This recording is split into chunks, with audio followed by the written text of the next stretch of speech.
A little over 3 months after Buffalo Bills safety Damar Hamlin collapsed on the field, he is medically cleared to play ball once again. And he says he was diagnosed with commotio cordis, which caused him to go into cardiac arrest. Here to talk about the condition is Dr. Camilla Sasson with the American Heart Association. Camilla, thank you so much for joining us. You have many different titles, but you are a practicing ER doctor. We want to point that out. And can you just explain in layman's terms what this is, commotio cordis?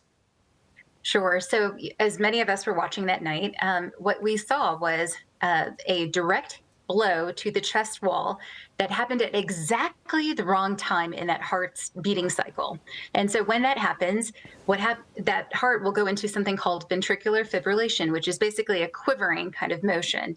And you have just a few minutes to call 911, start CPR, and get an automated external defibrillator there so that we can shock that heart back into its normal rhythm.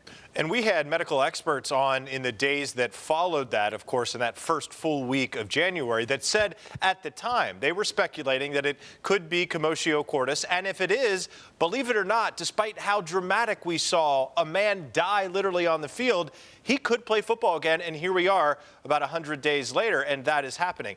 How does that happen physically with the heart? How is it able to basically go back to normal? Well, you know, I'm sure his doctors have done a number of clearance tests to make sure that there wasn't another cause for his irregular heart rhythm, making sure that there's no need for something called an implantable cardio defibrillator, a device that can shock the heart if needed. And so we really get to the diagnosis of commotio cordis after we have made sure that there is nothing genetic happening, nothing physically happening with the heart that needs to be fixed. Yeah. And so he's had a huge workup, and I think we're now at the point where we can say, look, it was a very rare event, and the chances of that rare event happening again are very, very low. And I think we have to keep that in mind. If this is commotio cordis, it is really about as common as getting struck by lightning. I mean, it really, truly is that rare. I've seen one case in my 20 years as an ER doctor. Wow. That's what I was just going to ask. One case.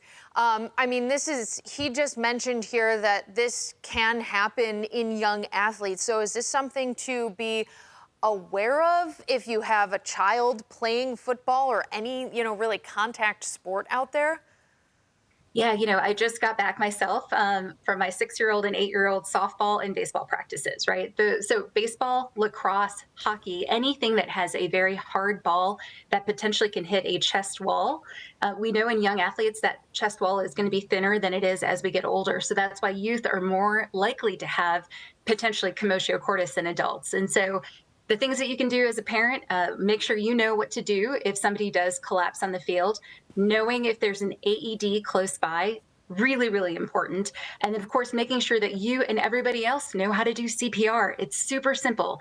100, 120 chest compressions per minute to the sounds of Staying Alive, My Hips Don't Lie, all of the different songs that we have available for you at the Heart Association. But take just 1 minute and learn at handsonlycpr.com. And Dr. Sasson, you might be sort of bridging the gap for me here, but beyond sort of the medical miracle that happened with his life being saved and now him getting back onto the field of play, there is, of course, the fallout that has happened beyond January 2nd. And that is the tremendous awareness about the importance of AEDs, CPR, the American Heart Association in general. How big has Damar Hamlin, as the human now, as the almost heart activist, if you will, for your organization across this country?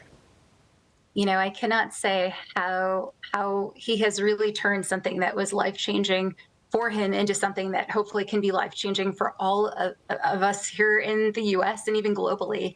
That one single event has brought so much awareness, education. People are going out and learning how to do CPR. They're going out and buying AEDs to make sure that there's one that's available, especially for youth sports. I mean, that ripple effect will go on not just for a few months, it's going to be decades because of the work that Damar Hamlin is doing right now to take a very, very challenging life event that he's had to make an impact on so many people. And we're so proud to be able to work with him at the Heart Association. Well, thank you for saving lives, literally, and obviously to Damar. We'll never know exactly how many lives he may have saved, but I'm sure it's an incredible number. Absolutely. Thank you for having us. And please make sure you learn how to do hands-only CPR. It just takes a few seconds to learn. We will. Good advice. I already know it. I used to be a lifeguard. That's right. And I pushed for an AED in this building, too. And we got one. Just got. All right, doctor, thank you. Well, coming up, if you want to